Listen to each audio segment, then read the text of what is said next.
इस पहाड़ नदी नाले को, इस जल जंगल जमीन को जो सुरक्षित रखता है उसका नाम है आदिवासी।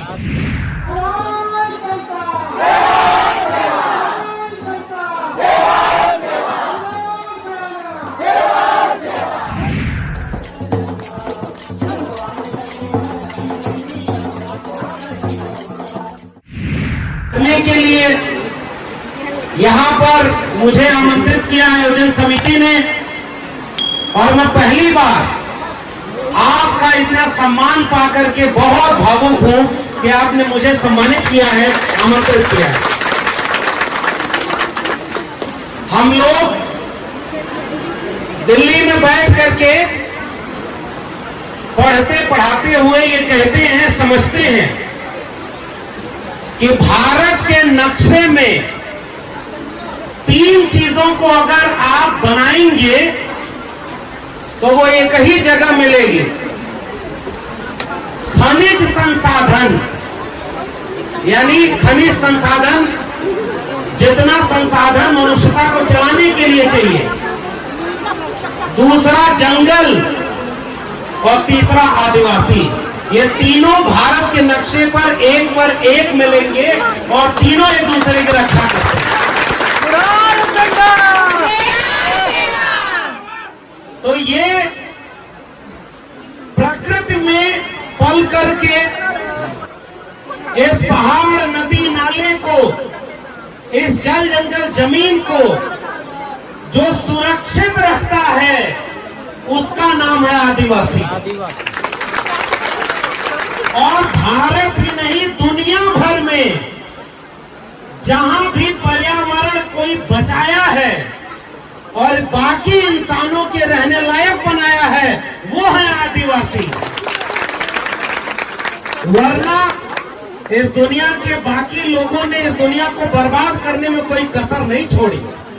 आदिवासियों ने उसे बचाने की कोशिश की। इसलिए मैं आपके बीच में आकर बहुत गौरवान्वित हूं। तो जिस प्रकृति, जिस जल जंगल जमीन को आप बचाने की लड़ाई लड़ते हैं, आज देखिए वही प्रकृति आपका इम्तिहान ले रही है, आपकी परीक्षा ले रही है। मैं फिर से सलाम करता हूं आपको कि आप वो परीक्षा पास हैं और यहाँ खड़े होकर के भीगते हुए कार्यक्रम सुन रहे हैं। तो साथियों, मैं आदिवासियों के बारे में अगर कुछ पढ़कर बोलूंगा, जो बोलूंगा वो पढ़कर बोलूंगा, सीख कर बोलूंगा, और आप तो उसे जीते हैं तो हमसे ज्यादा आप जानते हैं कि आदिवासी कौन है और उसकी लड़ाई कौन है। हो सकता है आपसे ज्यादा किताब हमने पढ़ी हो सकता है मैं दिल्ली विश्वविद्यालय में पढ़ाता हूं, प्रोफेसर हूं, लेकिन इसका मतलब ये नहीं कि मैं आदिवासियों पर आपसे ज्यादा जानता हूं, क्योंकि आप जो हैं वो आप हैं और आप रोज लड़ करके जो है उसे बचा रहे हैं, इसलिए हमसे ज्यादा आप जानते हैं कि आदिवासी को। लेकिन मैंने जो नारा लगाया था मैं वहीं से अपनी बात शुरू कर रहा हूं। आपके हमने पढ़ा अपने इतिहास में, एक तीर एक कमान। जोर से नारा लगा, एक तीर एक कमान, आदिवासी एक कमान। ये नारा नहीं, ये आपकी ताकत है, ये ताकत है आपकी। अच्छा, अब मेरे सवाल का जवाब दीजिए साथियों, आपको एक समान बनाने का नारा क्यों लगाना पड़ रहा है? इसका मतलब कहीं ऐसा तो नहीं कि कोई बीच में तोड़ना चाह रहा है?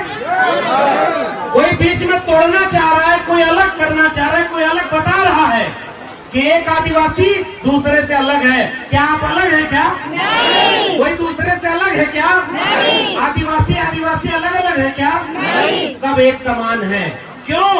क्योंकि सबका त्योहार, सबकी परंपरा, सबकी रवायत एक जैसी है ना? आप मेरी एक बात सुनिए, आपकी लड़ाई किस बात की लड़ाई? हम लोग जब कहते हैं कि दलित, पिछड़ा, आदिवासी, ये तीनों एक लोग, बहुजन लोग हैं, क्यों कहते हैं? क्योंकि अगर आप आदिवासी नहीं रहेंगे तो हम किसको एक करेंगे भाई? अगर आपको आदिवासी नहीं माना जाए तो हम किसको एक करेंगे? यानी आदिवासी, दलित, और मैं पिछड़े समाज से आता हूं, ओबीसी जिसको कहते हैं। तीनों की लड़ाई एक जैसी है, लेकिन हो सकता है लड़ाई दिखने में अलग अलग हो। जैसे हम लोग जल जंगल जमीन नहीं जानते, और हम घूमने के लिए जब पहाड़ और जंगलों में जाते हैं, आप उसे बचाने के लिए वहां लड़ते हुए जी रहे होते हैं। ये हमारा और आपका अंतर है। लेकिन फिर भी साथियों, एक बात अब मेरी बताइए, मैं दिल्ली से चल के आया हूं तो मैं भाषण देने नहीं आया हूं। नंबर एक बात, मैं आपसे कुछ सवाल पूछने आया हूं। आपकी आबादी इस देश में कितनी है? आदिवासियों की आबादी इस देश में कितनी है पता है? बताइए। संविधान जब भारत आजाद हुआ तब आदिवासी की आबादी कितनी थी? 7.5%, 7.5%। तो आदिवासी जितनी आबादी है उतना उनको क्या मिला? आरक्षण मिला कि भाई देश को चलाने में हमने विदेशी ताकत को तो भगा दिया, अब यहाँ के लोगों का शासन होगा, आम जनता का शासन, जनता के लिए, जनता पर। तो ये पता चला कि 7.5% भारतीय जो है वो तो कहीं है ही नहीं। तो 7.5% शिक्षा रोजगार में उनको आरक्षण मिला। उसके बाद क्या हुआ? आज जब 2011 की जनगणना हो रही है तो पता है आदिवासियों की जनसंख्या घटी है कि बढ़ी है? जोर से बोलिए। बढ़ी है ना जनसंख्या? आपका हक बढ़ा क्या? आपका अधिकार बढ़ा क्या? नहीं। आपको नौकरी मिली क्या? नहीं। आपको शिक्षा मिली क्या? नहीं। आपको जल जंगल जमीन पर पूरा हक मिला क्या? नहीं मिला। आपको लड़ना पड़ रहा है। इतनी ही बात है। देखिए, इस देश में मैं दिल्ली विश्वविद्यालय से आया हूं साथियों। मैं एक सवाल पूछता हूं, ओबीसी समाज की प्रोफेसर 2019 तक इस देश के केंद्रीय विश्वविद्यालयों में एक भी ओबीसी समाज का प्रोफेसर नहीं था। आदिवासी कितने थे? सवाल है मेरा। अगर आदिवासियों की आबादी 7.5% है तो कम से कम 100 में 8 प्रोफेसर आदिवासी होने चाहिए थे कि नहीं? आपके प्रोफेसर होने चाहिए थे कि नहीं? आपके आईएएस होने चाहिए थे कि नहीं? आपके डीएम और एसपी होने चाहिए थे कि नहीं? आपकी नौकरी 8% होनी चाहिए थी कि नहीं? सारी लड़ाई इस बात की है कि नहीं? तो फिर देश किसका है भाई? ये हम पूछते हैं ना कि अगर हमारा ये देश है। मैं 2 लोगों को याद कर रहा हूं साथियों अपनी बात शुरुआत में ही। सबसे पहले जिन्होंने आदिवासियों की तीर कमान को दिकुओं के खिलाफ लगा करके जल जंगल जमीन के लिए उन्मूलन किया, उस नायक का नाम है बिरसा मुंडा, और मैं उन्हें याद करते हुए अपनी बात कर रहा हूं। कौन थे बिरसा मुंडा? इसी संथाल परगना के एक ऐसे नायक बिरसा मुंडा जिन्होंने मात्र बहुत कम उम्र में तीर और तलवार लेकर के, अपना हथियार लेकर के किसके खिलाफ लड़ाई लड़ी थी? जिन्होंने कहा कि जो दिकू हैं, दिकू कौन थे? बाहरी। दिकू का मतलब बाहरी। आप लोग भोजपुरी समझते ही नहीं? पहले एक बार थोड़ी बहुत समझते हैं भोजपुरी। मैं यूपी आजमगढ़ से आया हूं तो मैं भोजपुरी मेरी भाषा है, तो भोजपुरी थोड़ा बहुत समझिएगा, नहीं समझेंगे तो मैं बताऊंगा। अब एक बात समझिए, दिकू मतलब बाहरी। हमारे यहाँ यूपी से कोई कमाने अगर दिल्ली बंबई चला जाता था तो उससे कहते थे कि कहाँ गए हैं, तो कहे परदेश गए हुए। परदेश गए हुए, परदेश का मतलब समझ रहे हैं? दूसरा देश। तो भारत देश में ही परदेश बंबई कलकत्ता कैसे हो गया भाई? इसका मतलब जो हमारी जमीन थी वही हमारा देश था, बाकी सब बाहरी थे। बिरसा मुंडा ने, धरती आबा ने क्या नारा दिया? उन्होंने कहा जो हमारी जल जंगल जमीन छीनने के लिए आएगा वो सब दिकू हैं और हमें उनके खिलाफ उलगुलान करना पड़ेगा। और आज विश्व आदिवासी दिवस पर आपको उलगुलान करने की जरूरत है, यही अपील मैं आपसे करने आया। उलगुलान का मतलब जानते होंगे आप लोग। उलगुलान क्या है? नहीं जानते? मैं बता रहा हूं। उलगुलान का अर्थ है क्रांति। क्रांति का मतलब क्या? जो हमारी अधिकार है, हमारा हक है, कोई अगर छीने तो उसके खिलाफ जो लड़ाई लड़ी जाती है उसका नाम है उलगुलान, उसका नाम है क्रांति, और उसको करने वाले धरती आबा बिरसा मुंडा को मैं यहाँ से याद कर रहा हूँ। अब एक बात मेरी जवाब दीजिए, बिरसा मुंडा ने कहा ये जल जंगल जमीन तो हमारा है रे भाई, हम यहाँ पैदा हुए, हम प्रकृति में पले बढ़े। बाहर से कोई आके कहता है कि ये जल जंगल जमीन हम आपसे छीनेंगे और आपका विकास करेंगे। क्या करेंगे? विकास करेंगे। आपका विकास हुआ? नहीं। आपका कोई विकास हुआ? आजादी के अमृत महोत्सव मनाया जा रहा है, पता है? अमृत महोत्सव का मतलब क्या होता है पता है? अमृत महोत्सव का मतलब आजाद हुए इस भारत को 75 साल पूरा हो गए। 75 साल पूरा हो गया। 75 साल बाद जो देश आजाद हो गया, क्या उसके अधिकार जो जल जंगल जमीन का था वो उसके आदिवासी का होना चाहिए था कि नहीं?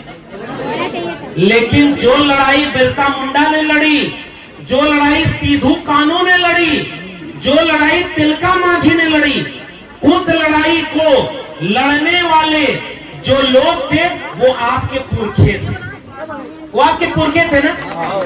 अब मेरे एक बात का और जवाब दीजिए। एक दूसरा नाम मैं आपसे ले रहा हूं कि आप जानते हैं उनको, जयपाल सिंह मुंडा। जयपाल सिंह मुंडा को नहीं जानते बाकी लोग? मैं आपको बताता हूं, बाकी हमारे बहुत वरिष्ठ लोग बैठे हुए हैं, ये सारे लोग जयपाल सिंह मुंडा को जानते हैं। मैं आपको बता रहा हूं, अरे पूजना हो तो उसको पूजेंगे जो आपको हक दिलाता है, कि जो हक छीनता है वो आपको पूजने की जरूरत है? हक दिलाने वाले को पूजना होगा ना। तो बिरसा मुंडा आपके हक के लिए लड़े थे ना। तिलका मांझी कौन थे? जो आपके हक के लिए लड़े थे। इस देश में सिद्धू कान्हू थे जिन्होंने आदिवासियों की लड़ाई लड़ी, और जब इस देश का इतिहास लिखा गया तो आप बताइए, बाहर के लोगों को न तो बिरसा मुंडा को पढ़ाया जाता है सिलेबस में, न तिलका मांझी को पढ़ाया जाता है, न सिद्धू कान्हू को पढ़ाया जाता है, और न जयपाल सिंह मुंडा को पढ़ाया जाता है। क्यों नहीं पढ़ाया जाता पता है? क्योंकि अचानक कोई आए और आपसे कहे कि तुम आदिवासी नहीं हो, तुम क्या हो? बात समझ रहे हैं सब लोग? अब मैं आपको बता रहा हूं जयपाल सिंह मुंडा कौन थे। जयपाल सिंह मुंडा जो आईएएस की परीक्षा पास कर दिए थे, जिससे डीएम बनते थे और हॉकी खेलते थे। भारत की जो राष्ट्रीय टीम थी उसके सदस्य थे जो ओलंपिक खेलने गई, और जब जयपाल सिंह मुंडा का रिजल्ट आया तो उनसे कहा गया कि तुम हॉकी में जाओ या नौकरी लो, और वो हॉकी में गए और भारत को गोल्ड मेडल जिताया उन्होंने, पूरी दुनिया में नाम कमाया। और जब जयपाल सिंह मुंडा लौट कर आए तो पूरे झारखंड छत्तीसगढ़ का जो जंगल का इलाका है उसमें उन्होंने जल जंगल जमीन की लड़ाई लड़ी थी। और फिर पता है, जब संविधान भारत का बन रहा था, संविधान जानते हैं ना, नया भारत कैसा बनेगा इसका किताब का नाम है संविधान। और उस संविधान से आपको हक मिला। क्या हक मिला? कि आपके ग्राम पंचायत की अनुमति के बिना कोई आपसे आपकी जमीन नहीं ले सकता। अभी हमारे साथी कह रहे थे जमीन छोड़िए, एक लोटा पानी में नहीं ले सकता बिना ग्राम पंचायत की अनुमति के। ये आपको अधिकार उस संविधान ने दिया ना, ये अधिकार आपको भारत के संविधान ने दिया ना। पेशा एक्ट आपको भारत के संविधान से मिला ना, वन अधिकार अधिनियम आपको भारत के संविधान से मिला ना। इसलिए वो आपको अधिकार देता है। जो आपको अधिकार देता है उस किताब का क्या नाम है? भारत का संविधान। और जो आपसे आपका अधिकार छीनता है उनको क्या कह रहे हैं? दिक्कू, बाहरी लोग हैं, ये सब बाहरी हैं जो आपके अधिकार छीन रहे हैं। भारत के संविधान बनाने की संविधान सभा में जयपाल सिंह मुंडा शामिल थे। जयपाल सिंह मुंडा आपके नायक हैं, मेरे भी नायक हैं, लेकिन मुझसे पहले आपके नायक हैं, क्योंकि आपको आदिवासी होने का हक दिलवाने के लिए लड़ाई लड़ी थी जयपाल सिंह मुंडा ने। इसलिए अगर आपको किसी को अपना नायक मानना है तो तिलका मांझी, सिद्धू कान्हू, बिरसा मुंडा के बाद जयपाल सिंह मुंडा को अपना नायक मानिए, और घर घर बताइए कि जयपाल सिंह मुंडा न होते तो हमें बना सकता। इसलिए भारत ही भारत नहीं बनता अगर जयपाल सिंह मुंडा भारत के संविधान सभा में नहीं खड़े होते। अब मेरी बात सुनिए, भारत की संविधान सभा में जो दिल्ली जहां से मैं चल के आया, आपके यहाँ तो साहब इतनी दूर आए रास्ता ही नहीं मिल रहा था। वो जो पुल बना है उस पर इतना पानी क्या बहने लगा, वहाँ पुलिस वाले खड़ा होकर के कह रहे हैं आगे जाने मत दो, रास्ता बंद है, सब डूब गए, सब बह गए। और बाद में चल के आए तो क्या इतना पानी है, उसी पर लोग चल करके आ रहे हैं। अरे भाई पुलिस वाले लोगों, अरे ये आपके अपने लोग हैं, इनको भ्रमित करने की क्या जरूरत है। अगली बार यहाँ कार्यक्रम हो तो यहाँ पक्की सड़क भी होनी चाहिए और तब जाकर ये कार्यक्रम होना चाहिए। भाई आपका जल जमीन है, यहाँ आपका कार्यक्रम नहीं होगा, किसका कार्यक्रम होगा।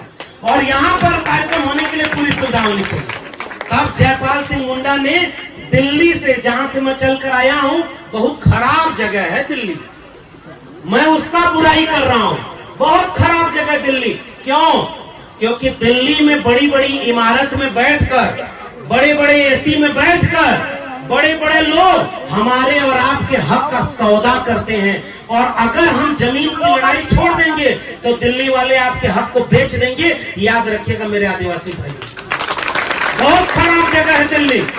और उसी दिल्ली के कॉन्स्टिट्यूशन क्लब यानी संविधान सभा में जयपाल सिंह मुंडा खड़े होकर बोले, हम आदिवासी हैं, हम इस देश के मूल निवासी हैं, हम सिंधु घाटी सभ्यता के वारिस हैं। आप हमें लोकतंत्र मत सिखाइए, हमसे आपको लोकतंत्र सीखने की जरूरत है। वो जयपाल सिंह मुंडा को पढ़िएगा, उस जयपाल सिंह मुंडा की कहानियां अपने वरिष्ठ लोगों से सुनिएगा। तब जयपाल सिंह मुंडा ने लड़ाई लड़ी थी कि आदिवासी को उसकी जल जंगल जमीन पर पहला हक आदिवासी का है। किसका हक है? आदिवासी। ये जल जंगल जमीन किसकी है? आदिवासियों। ये जल जंगल जमीन पर पहला हक किसका है? आदिवासियों इस का। जल जंगल जमीन को आज तक बचाया किसने है? आदिवासियों ने। जब तक बचाया आपने है, हक आपका है, तो कोई बाहर से क्यों आके कहेगा कि मैं तुम्हें बताऊंगा कि आदिवासी नहीं तुम हिंदू हो? ये गलत है कि नहीं? ये गलत है तो इसको होने देंगे क्या? नहीं। अगर आप आदिवासी ही नहीं बचे तो आपकी जल जंगल जमीन बचेगी क्या? नहीं। अगर आप आदिवासी नहीं बचे, आपकी परंपरा नहीं बची, तो आप आदिवासी बचेंगे क्या? नहीं। अब एक बात बताइए, जयपाल सिंह मुंडा ने संविधान सभा की बहस में एक बात कही। उन्होंने कहा तुम्हारे देवी देवता अलग होंगे, तुम्हारी पूजा करने का तरीका अलग होगा, हमारा तो संथाली भाषा में हम अपने देवी देवता किसकी पूजा करते हैं? प्रकृति की पूजा करते हैं। हम प्रकृति की पूजा करते हैं। ये पेड़ पौधे, नदी नाले, पर्वत, पहाड़, ये जंगल, ये हमारे हैं क्योंकि हमने इन्हें पीढ़ी दर पीढ़ी बचाया है। अब सुना तो हमने भी है आपके यहाँ का किस्सा, आपके यहाँ भी कुछ दिक्कू लोग आ गए हैं, पहचान रहे हैं? लेकिन मैं भाई ठहरा प्रोफेसर आदमी, बाहर से आपने बुलाया है, मैं कोई ऐसी बात करके नहीं जाऊंगा कि जिससे कल यहाँ पर झगड़ा हो। ये मेरा काम नहीं है ना। अरे हम तो आदिवासी समाज को पढ़ लिख करके जीने वाले लोग हैं, जिनके यहाँ झगड़ा ही नहीं मोहब्बत का पाठ पढ़ाया जाता है, उनके बीच में झगड़ा किस बात है? तो मैं कोई ऐसी बात नहीं कर रहा हूं, लेकिन मैं इशारे में एक बात जरूर पूछूंगा। ये जब पूरा जल जंगल जमीन आपका है तो यहाँ आप अपना रीति रिवाज कैसे मनाएंगे, ये कौन तय करेगा? रीति तय करेगा कि आप तय करेंगे? आपकी पूजा कैसे होगी, कोई और कैसे तय करेगा? कौन तय करेगा? आपका अधिकार क्या है, आपकी लड़ाई क्या है, ये कौन बताएगा? अपना नेता किसी और को मत होने दीजिएगा। अब लड़ाई किस बात की है? पहली लड़ाई साथियों, ज्यादा वक्त नहीं लूंगा क्योंकि भीगते हुए आप लोग सुन रहे हैं। ये आपका जज्बा बताता है कि इस देश से आदिवासियों को न तो कभी पहले कोई हरा पाया, न आज हरा पाया है, न आने वाले कल में कोई हरा पाया। लेकिन खतरा बढ़ गया है। मैं आपको चेताने आया हूं मेरे साथियों, भाइयों, माताओं, बहनों, बहुत खतरा बढ़ गया है। खतरा क्या बढ़ा है पता है? जंगल में लकड़ी काटने के लिए कुल्हाड़ी का इस्तेमाल होता है ना। कुल्हाड़ी के हथी किसकी लगी होती है? लकड़ी की। आप तो जानते हैं, आप तो कुल्हाड़ी आपका पूजा करने वाला अस्त्र है ना।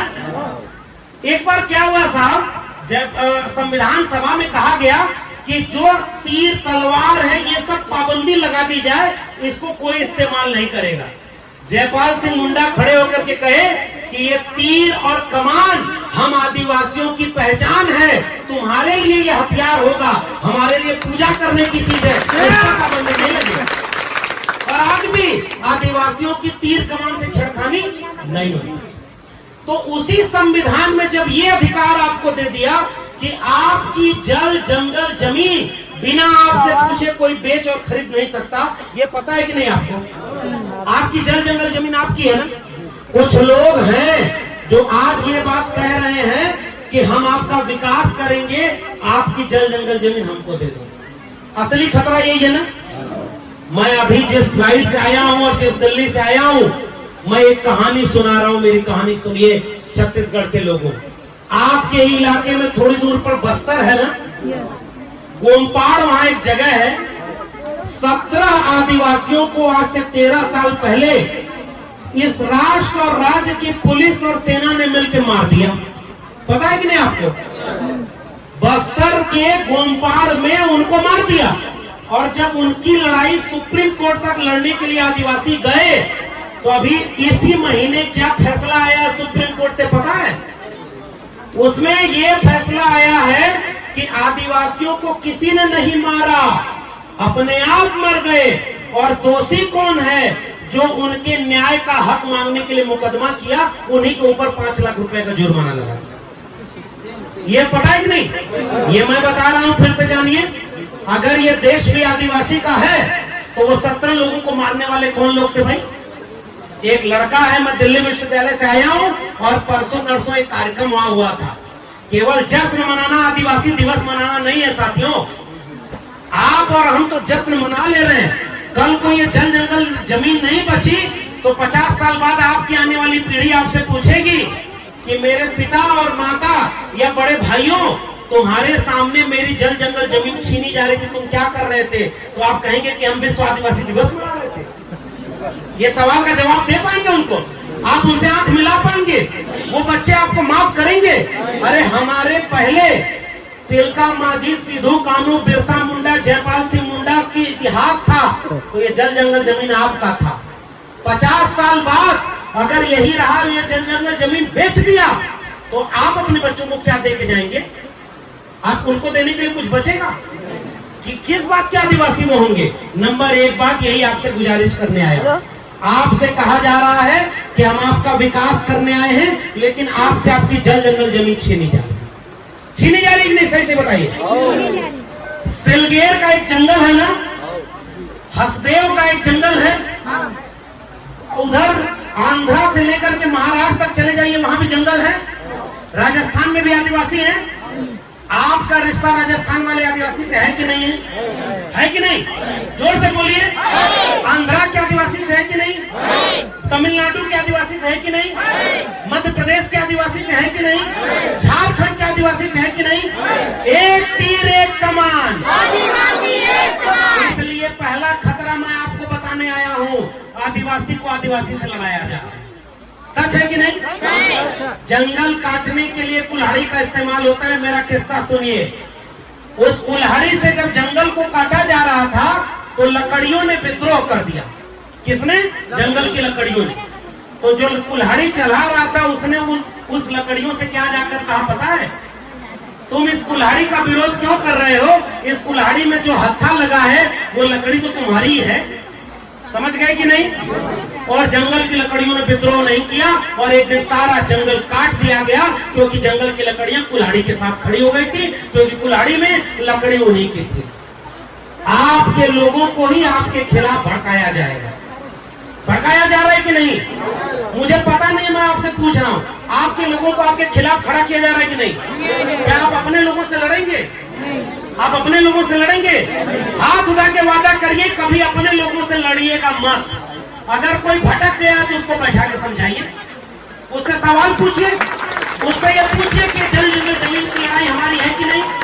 ये आदिवासी परंपरा क्या होती है? तब जयपाल सिंह मुंडा ने संसद में खड़ा होकर कहा था, ये वर्ण व्यवस्था में हम आदिवासी तो आते ही नहीं भाई, हमारे यहाँ तो जात व्यवस्था है ही नहीं। कौन ब्राह्मण, कौन शूद्र, कौन ये?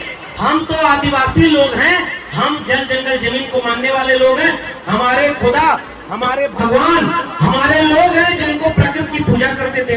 अब दूसरा खतरा आपको बता रहा हूं। सड़क बनाने के नाम पर बस्तर में पुलिस की को कैंप बनाया जा रहा है, पता है कि नहीं? आप बताइए आदिवासी को किस चीज की जरूरत है? आपकी मांग क्या है? मैं आपसे पूछता हूँ, आदिवासी को किस चीज की जरूरत है? स्कूल की जरूरत है कि नहीं? स्कूल की जरूरत है कि नहीं? आदिवासी को शिक्षा चाहिए कि नहीं? आपको जल जंगल जमीन चाहिए कि नहीं? अगर आपको भूख लगी है, आप मुझे एक कहानी बताइए। अगर आपको भूख लगी है, आप एक बच्चा अपने माँ बाप से कहता है कि हमको भूख लगी है, खाना दो, और उसके माँ बाप उससे कहें कि चलो तुमको फुटबॉल खिला के ले आते हैं, तो बच्चा जाएगा? बच्चा जाएगा?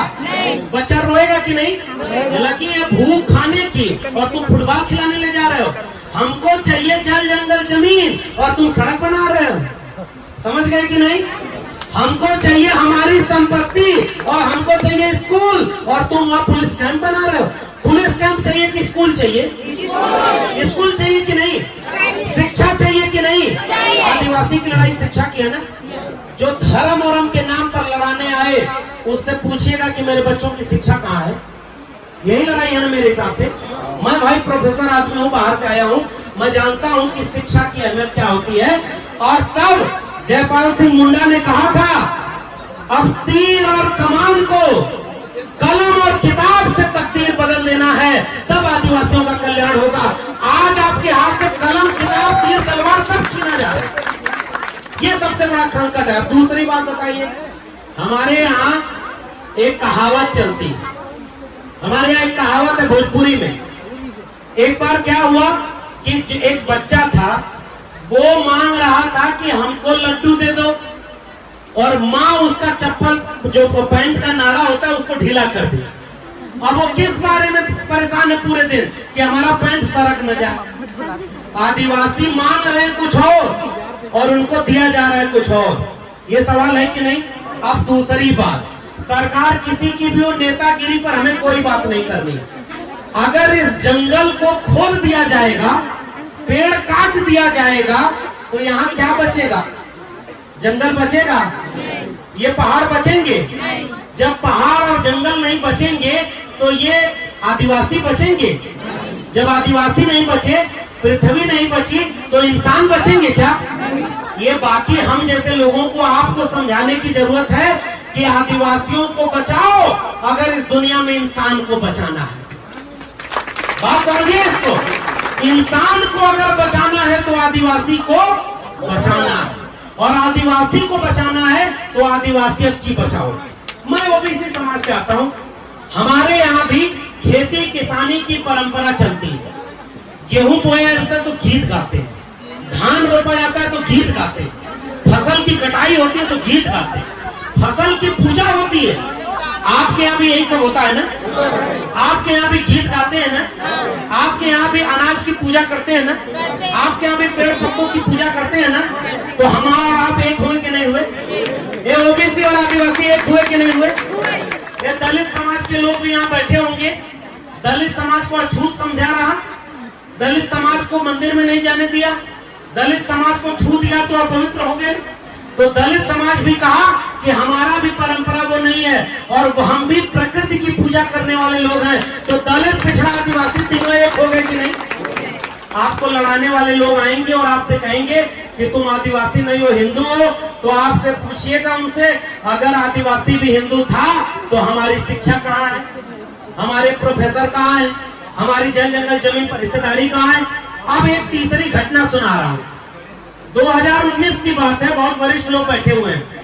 सुप्रीम कोर्ट से एक फरमान आया था, पता है कि आपको कागज दिखाना होगा कि ये जल जंगल जमीन आपकी है। याद है? आपसे कागज मांगा गया था और उसमें 10 करोड़ आदिवासी लोग अपने जल जंगल जमीन से विस्थापित हो रहे थे, है ना? आपसे कागज मांगा था ना? विश्व आदिवासी दिवस के दिन मुझसे हाथ उठा करके एक बात बताइए, सच बताइएगा, अगर आपसे 100 साल 50 साल पुराना कागज मांगा जाएगा तो आपके पास होगा क्या? जोर से बोलिए, आपके पास कागज है? आपके 100 साल पुराने कोई डॉक्यूमेंट है? कुछ भी नहीं है। तो क्या जमीन आपकी नहीं है? जमीन तो है ना। 1000 साल पुरानी जमीन आपकी है, 2000 साल पुरानी जमीन है, और कोई आपसे आके कहता है कागज दिखाओ, आप कागज दिखाएंगे क्या? और अगर कागज नहीं होगा तो जमीन छोड़ देंगे? जमीन छोड़ देंगे? जोर से बोलिए। आपसे अगर आपका आदिवासियत को कहा जाएगा आप आदिवासी नहीं हो, ये पूजा ऐसे नहीं ऐसे कर सकते हो, तो छोड़ देंगे पूजा करना? लड़िएगा मत। युद्ध करने के लिए लोग हमला करने के लिए आएंगे। सुना है कुछ दिन पहले यहाँ झगड़ा किया था। मैं कह रहा हूँ अगर आप एकजुट रहेंगे तो किसी की हिम्मत नहीं होगी कि कोई आपके ऊपर उंगली उठाए। एकजुट रहना होगा। और लड़ाई किस बात पे करनी है? मुझे लगता है कि आदिवासियों की लड़ाई 2-3 चीज की है। पहली लड़ाई कि आदिवासी कौन है, क्या है, ये आदिवासी तय करेगा। क्लियर? आदिवासी कौन है, क्या चाहता है, ये आदिवासी तय करेगा, कोई दूसरा। दूसरी लड़ाई आदिवासी को क्या चाहिए, ये कौन तय करेगा? जोर से बोलिए। आदिवासी क्या चाहते हैं ये कौन बताएगा? आदिवासी कौन है ये कौन बताएगा? तीसरी लड़ाई आदिवासी जल जंगल जमीन बचाने की लड़ाई, उनकी अपनी लड़ाई। यही ना है भाई?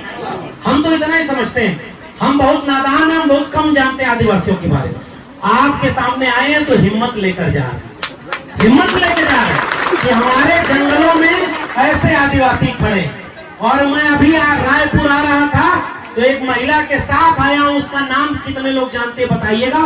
उसकी बस्तर में लड़ने वाली एक आदिवासी महिला सोनी सूरी, जानते हैं? सोनी सूरी को जानते हैं? सोनी सूरी के साथ अन्याय हुआ कि नहीं? सोनी सूरी के साथ जेल में बलात्कार हुआ कि नहीं? सोनी सूरी पर झूठा मुकदमा लगाया कि नहीं? सोनी सूरी को ऊपर हमला किया कि नहीं? सोनी सूरी को जेल में बंद किया कि नहीं? और आज कहते हैं सोनी सूरी पर कुछ नहीं हुआ था। और आज अब इशारा समझिए, इस देश में एक प्रधानमंत्री बना है, वो कह रहा है 75 साल बाद हमने पहली बार एक दलित महिला को राष्ट्रपति बनाया। आदिवासी, हाँ, एक आदिवासी महिला को पहली बार राष्ट्रपति बनाया। पता चला आप लोगों को? ये तो एक तरह से कहें तो ये अच्छी बात है, इसका विरोध तो हम नहीं कर सकते साहब, क्योंकि पहले भी बहुत लोगों की सरकार थी, आप वही आदिवासी को बना रहे थे। लेकिन आदिवासी महिला को राष्ट्रपति बनाना तो अच्छी बात है, कहीं ऐसा तो नहीं कि नियत में कुछ खोट है? नियत में कुछ खोट है। कैसे? आपसे पूछ रहा हूँ बच्चों, नौजवानों, बताओ इनके द्रौपदी मुर्मू जी के पहले कौन राष्ट्रपति था? जोर से बोलिए। किस जाति से आते थे? अच्छा एक बात पता है, इस देश में भाजपा एक पार्टी ऐसी है जो कहती है कि जाति जाति करने वाले लोग दलित पिछड़े आदिवासी जो जातिवाद को बढ़ाते हैं। तो एक बात बताओ, रामनाथ कोविंद को राष्ट्रपति बनाया था तो उनकी जाति कौन बताया? कौन बताया? भाजपा वाले बताए ना, प्रेस कॉन्फ्रेंस करके बताए ना। किसने पूछा था किस जाति के हैं? राष्ट्रपति की कोई जाति होती है? राष्ट्रपति किसी जाति का होता है? द्रौपदी मुर्मू आदिवासी है, ये कौन पूछा था तुमसे? नहीं पूछा कोई। और बताया कौन? इसका मतलब कि वो सब बहुत सातिर लोग हैं, धोखा देते हैं।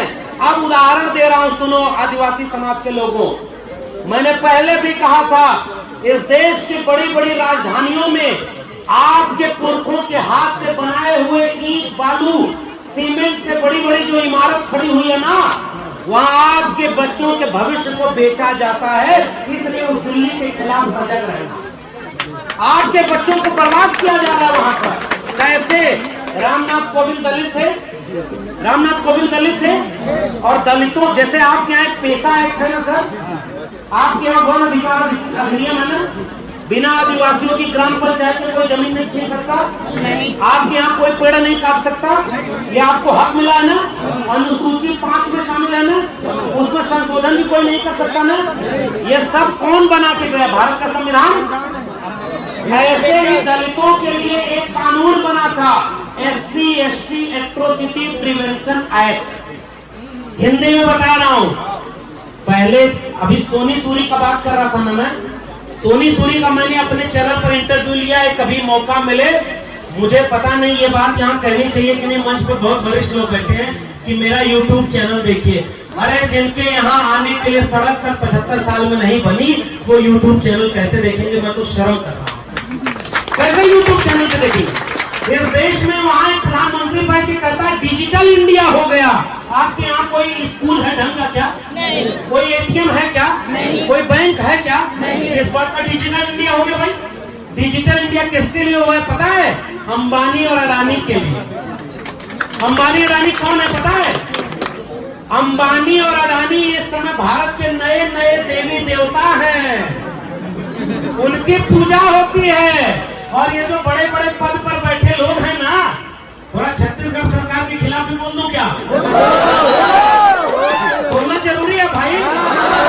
तो अब ये छत्तीसगढ़ सरकार वाले भी बताएं कि जो जो कानून आदिवासियों के खिलाफ भाजपा सरकार बनाई थी, क्या कांग्रेस वाले उसको विरोध में बदल दिए क्या? क्या कांग्रेस के काम से संतुष्ट है क्या? अब इसमें यही है, कोई बड़ा दुश्मन है, कोई बड़ा कटार चलाता है और कोई मीठा मीठा बोलकर आपका हाथ मांगता है। अब मेरा सवाल का जवाब दीजिए। जैसे दलितों के ऊपर अन्याय अत्याचार होता था, उनकी बेटियों के साथ बलात्कार होता था, दलित का मतलब समझते हैं ना? दलित जो अछूत था भाई, जो आज हिंदू बनाने आए, उससे पूछना कि दुनिया के किसी देश में इंसान को छू ले तो अपवित्र नहीं होता, और तुम जम्बू द्वीप पे आर्यावर्त भारत। रामनाथ कोविंद राष्ट्रपति रहने के बाद जिस मंदिर में गए, पुजारी ने उनको घुसने ही नहीं दिया। बताओ जाति बड़ी चीज है कि नहीं? है कि नहीं? राष्ट्रपति अगर मंदिर में नहीं घुस पा रहा है तो गरीब जनता जा पाएगी क्या? राष्ट्रपति मंदिर से गया तो पूरे मंदिर को गंगा जल से धुलवाया कि नहीं? जब तुम मनुष्य में भेद करते हो तो कल को आदिवासी को कह दोगे कि आदिवासी भी हिंदू नहीं और हिंदू है, तो बताओ इनके आदिवासियों के अपने रीति रिवाज से क्यों छेड़खानी कर रहे हो? इनके जन को क्यों छेड़ रहे हो? यही सवाल है ना? तो जैसे राष्ट्रपति रहते हुए रामनाथ कोविंद के समय SC/ST एट्रोसिटी एक्ट से सुप्रीम कोर्ट ने छेड़खानी कर दी थी, पता है कि नहीं? 2 अप्रैल का भारत बंद करना पड़ा था ना। उस 2 अप्रैल का भारत बंद किसके समय हुआ? जब दलित राष्ट्रपति। तो दलित राष्ट्रपति है तो SC/ST प्रिवेंशन एक्ट से छेड़खानी हो रही है। एक रोस्टर आया था, पता नहीं आप लोग जानते हैं कि नहीं?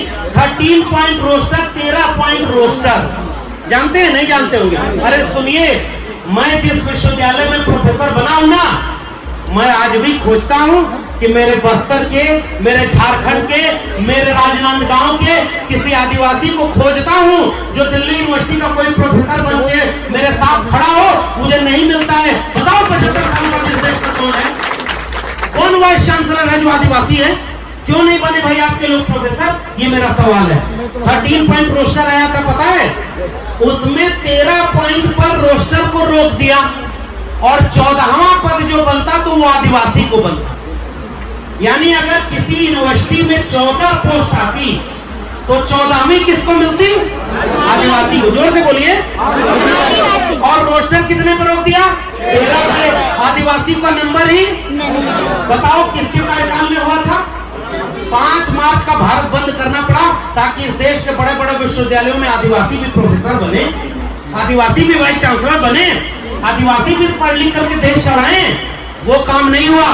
तो जैसे रामनाथ कोविंद के राष्ट्रपति रहते, दलितों के खिलाफ सारा काम हुआ। मुझे डर है कि द्रौपदी मुर्मू को राष्ट्रपति बना के कहीं इस जल जंगल जमीन को अंबानी और अडानी के हाथों बेचा तो नहीं जाएगा? जोर से बोलिए, आपको क्या लगता है? आपको क्या लगता है बेचा जाएगा? आपको क्या लगता है खतरा है? जोर से बोलिए, खतरा है कि नहीं? राष्ट्रपति बनने से आपका लाभ नहीं होगा ना? आपका लाभ किसमें है? जल जंगल जमीन का हक पाने। इतना ही मेरी बात है साथियों। मैं केवल आपसे गुजारिश करने आया हूँ, लड़वाने वाले आजकल बहरूपिये आ गए हैं, बहरूपिये आ गए हैं। आपके यहाँ भी कोई आया है, मैं उसका नाम और नहीं लूंगा, जानता सब हूँ, सब जानता हूँ कौन कहाँ से आया है और क्या कर रहा है। मैं एक चुटकुला सुना रहा हूँ, सुनिए। 2-3 चुटकुला है, बारिश भी तेज हो रही है, बस बात खत्म करूंगा। हमारे यहाँ एक धर्म की बात थी। अच्छा और बोले, ये बात होनी चाहिए, एक तीर एक कमान, एक तीर एक कमान। अब चुटकुला सुनिए, धर्म के नाम पर जो भटकाएगा उसको मेरा चुटकुला सुनाइएगा, और मेरे ऊपर कोई अगर कुछ कहे तो कहिएगा कि वो आया था तो बिरसा मुंडा की बात कर रहा था, ज्योतिबा फुले और डॉक्टर अंबेडकर की बात कर रहा था, पेरियार की बात कर रहा था। तो उनको अगर विरोध करना है तो जाओ उन लोगों का विरोध करो। हमारे यहाँ तो चुटकुला चलता है। क्या चुटकुला चलता है सुनिए, भोजपुरी समझ जाए तो बताइएगा। आखिरी में एक गांव में कुछ बच्चों ने गधा मार दिया। गधा समझते हैं? गधा की हत्या कर दी। अब गांव के लोग परेशान हो गए, गांव के पंडित के पास गए कि हुजूर इस गांव के लड़कों ने गधा मार दिया है। पंडित नाराज होकर खड़ा हुआ, अरे गधा मारना तो बहुत बड़ा पाप है, इसका तो वेदों में लिखा है कि 22 प्रकार के नरक होते हैं, किसी में तुमको तला जाएगा, किसी में तुमको भुना जाएगा, किसी में तुमको काटा जाएगा, किसी में तुमको सड़ाया जाएगा, बड़ा पाप लग गया। तो वो गांव वाले बोले कि मुक्ति कैसे मिलेगी? तो कहा हवन कराना होगा। कितना खर्चा आएगा? कहे लाखों रुपया खर्चा आएगा। फिर धीरे से गांव वाला एक जाकर कहा, पंडित जी जो 4 लड़कों ने गधा मारा है उसमें एक आपका बेटा संतोष भी था। अब आप सोचिए क्या होगा। जैसे ही उसने कहा कि उसमें आपका बेटा संतोष भी था, तो पंडित जी आराम से बैठे और बोले, 2-4 लइकन में एक संतोष और गधा के मरले में कौनो ना दोष। यानी अभी थोड़ी देर पहले जो पंडित जी बता रहे थे कि अरे बहुत बड़ा पाप है, जब उनका अपना बेटा आया तो पता चला कोई दोष नहीं है, माफ है। धोखा है कि नहीं? धोखा है कि नहीं? हमारे लोग धोखा खाए थे क्या? बिरसा मुंडा धोखा खाए? जोर से बोलिए, धोखा खाए? नहीं खाए ना? जयपाल सिंह मुंडा धोखा खाए? आप क्यों खाएंगे धोखा? मेरा सवाल है, आप धोखा खा जाएंगे? एक और चुटकुला सुनिए। एक आदमी पेड़ पर चढ़ गया खजूर के ऊपर से नीचे देखा तो डर लगने लगा, तो हनुमान की पूजा करता था। मैं किसी के खिलाफ नहीं बोल रहा हूँ, मैं तो चुटकुला सुना रहा हूँ। मैं किसी देवी देवता के खिलाफ नहीं बोल रहा हूँ। सुनिए, मेरा दोस्त था, वो ऊपर से देखा कहा हनुमान जी अगर मैं सही सलामत नीचे उतर गया तो इस मंगलवार 1 किलो लड्डू चढ़ाऊंगा। थोड़ा ताकत मिला, आधा दूर उतरा तो कहा हनुमान जी आजकल बड़ी गरीबी है, नौकरी कोरोना में चली गई है, आधा किलो लड्डू चढ़ाऊंगा, उतरने में खुश हो जाना। थोड़ा और नीचे उतरा तो कहा कि हनुमान जी हर मंगलवार आपके यहाँ बड़ा लड्डू चढ़ता होगा, मैं पाव भर चलाऊंगा 250, उतने में खुश हो जाना। उसके बाद ऐसा करते करते जमीन पर उतरा, कान पकड़कर उठक बैठक किया कि हनुमान जी न आज के बाद जीवन में कभी पेड़ पर चढ़ूंगा और न लड्डू चढ़ाऊंगा। ये दिमाग लगाना है और कुछ नहीं करना है, कुछ नहीं करना। हमें किसी के धर्म से लड़ना है क्या? नहीं। जाओ तुम मंदिर लेके अपना रखो, मंदिर से आपकी लड़ाई है क्या? नहीं। किसी धर्म से आपकी लड़ाई है क्या? नहीं। आपकी लड़ाई तो आपकी अपनी है ना, आपकी लड़ाई जल जंगल जमीन की है ना। भटकिएगा मत, कोई आपको भटकाएगा लड़ाएगा, हाथ जोड़कर आदिवासी लोगों अगर हम आपस में लड़ गए ना, क्योंकि वो बहुत चालाक धूर्त लोग हैं, हमारे खिलाफ हमारे लोगों को आगे बढ़े, जानते हैं ना, हमारे खिलाफ हमारे आदिवासी को। अरे कहेंगे कि ये गोंड आदिवासी है, ये दूसरा आदिवासी है, ये अलग है, वो अलग है। आप दोनों ऐसे हाथ पकड़ के कहना कि एक तीर एक कमान। यही मेरा वादा है आपसे कि लड़िएगा मत, सारे आदिवासी एक जैसे। और मंदिर मंदिर के नाम पर नहीं लड़ना। नोटबंदी हुई थी, नोटबंदी हुई थी, पता है 500 और 1000 के नोट बंद हो रहे थे, पता है ना। तो इस समय क्या हुआ कि एक आदमी बड़ा चालाक था, बड़ा काला धन रखा था, वही काला धन जिसको बाबा रामदेव बोले थे ले आएंगे और आप लोगों को दे देंगे, 15-15 लाख रुपया मिल जाएगा। 15 रुपया भी मिला क्या? 15 रुपया भी नहीं दिया ना। ये सब दिल्ली में बैठ के झूठ बोलता है कि नहीं, और आपका वोट ले लेता है। अगली बार आदिवासी को आदिवासी लड़ा देगा। नोटबंदी हुई, एक आदमी मंदिर चला गया और कहा कि 500 और 1000 की जो नोट बंद हो गई थी वो धड़ाधड़ मंदिर पे चढ़ाने लगा कि भगवान को ही खुश कर लेता हूँ, नोट तो बंद हो गई है, बैंक जा नहीं सकता। अचानक एक व्यक्ति बीच में आया और कहा अरे ये नोट बंद हो गई है, भगवान को क्यों चढ़ा रहे हो? आदमी बोला अरे भगवान को थोड़े पता है कि ये नोट बंद हो गई है। तो वो आदमी जोर से बोला भगवान थोड़े ही नोट लेता है, जो नोट लेता है उसको पता ही कि ये नोट बंद हो गई है। अब समझ में आया? आप चढ़ाते थे भगवान के नाम पर और बीच में कौन? विवेकानंद का नाम सुना है आपने? ये हिंदू धर्म वाले उनका बड़ा नाम लेते हैं विवेकानंद का। आपका रायपुर एयरपोर्ट विवेकानंद के नाम पर है। विवेकानंद बहुत बड़े हिंदू थे, गणेश की पूजा कर रहे थे, मंदिर के सामने बैठे थे और देखे कि उनके सामने जो चढ़ावा चढ़ाया गया लड्डू, वो एक चूहा लेके भाग रहा है। तो वो विवेकानंद बोले कि ये कैसा भगवान है, अपना लड्डू नहीं बचा सकता तो हमको क्या बचाएगा?